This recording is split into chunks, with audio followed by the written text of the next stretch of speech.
So guys, there's this girl in my news feed right now. আমি sure তোমরা যারা যারা আজকে ফেসবুকে ঢুকছো, শুধু আজকে না, এর আগেও তোমরা নিশ্চয়ই মেয়েটার থোবরাটা একবার না একবার দেখছো।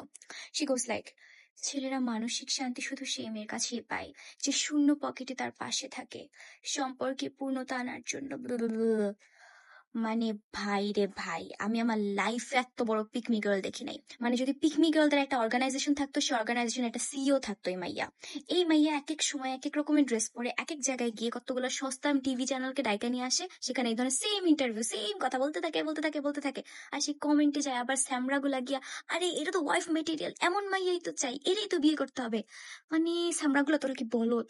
তোরা কি বুঝতেছস না যে এই মাইয়া ইচ্ছা করে এগুলো বলতেছে? মানে দেখলেই তো বোঝা যায় যে এত ফেক একটা পার্সোনালিটি হইতে পারে। সে কয়দিন পর পর চায়ের দোকান দেয়, আইসে বলে আসেন আসেন আমি চা খান, কয়দিন পর পর লেম লেম কতগুলো ডায়লগ মারে।